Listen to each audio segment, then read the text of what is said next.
Today in the Present Tense room, we've been joined by someone who we think is like artistically up there. David Fung, who last night played with the MSO and today is stepping into...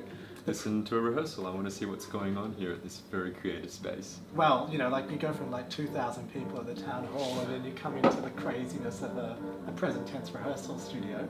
Yeah, I mean, in some ways I feel like it's refreshing. It's just like listening to all of this is just giving me all the energy I need for my next show.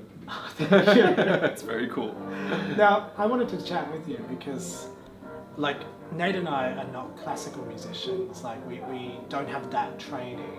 And we're coming at this work, RICERCAR, right now as theatre makers, like as people who, you know, work with bodies in space to tell stories. And you, on the other hand, like you've got this incredible music background where you play around the world. And I mean, really, like you're one of the Australians who's flying, you know, all over the place these days to play with the big orchestras. And you know, Bach is just one of the, you know, many composers that you can sit bread down. And butter, right? Bread and butter, yeah. Which freaks me out because when I look at Bach music, like it's, I mean, it does my head in. Yeah. It does my head in. I think it does that to most musicians as well. It's one of the things that I think most kids start out with, but then they struggle with their entire life. I mean, it's something that is like the alpha and the omega. It's something that you start off with and then you struggle with and continue to struggle with until you're old and grey and still haven't worked out what it's all about. So are you struggling with Bach? No, on camera I never struggle with Bach. I'm just fine with everything. It's funny. You definitely rethink Bach. I mean, I rethink Bach all the time. There are preludes and fugues and little Bach works that you sort of revisit and sort of think, wow, that could be completely different. There are no tempo markings in Bach. It's something that's extremely abstract on the one hand, but very technical and almost scientific in its perfection on the other hand. So it's, you know, within those parameters, you really can be making Bach like anything, and you have these great interpreters like Gould, who does something very special, and then you have other people who play Bach very romantically.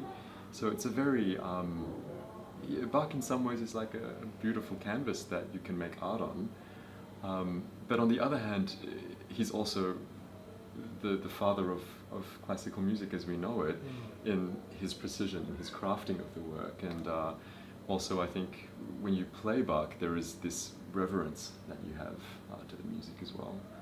I want to ask you, because this work is called RICERCAR, or some Australians are calling it RICERCAR.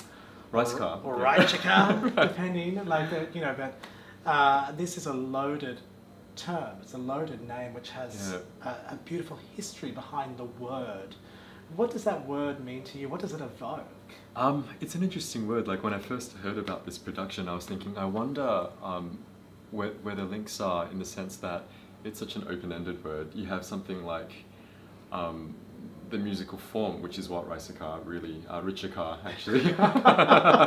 Look, you've got me saying RICERCAR. Sorry.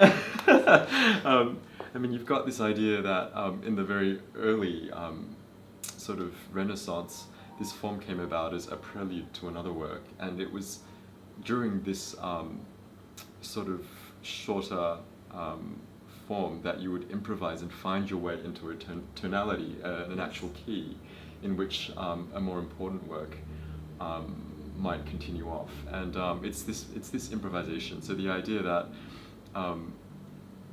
RICERCAR.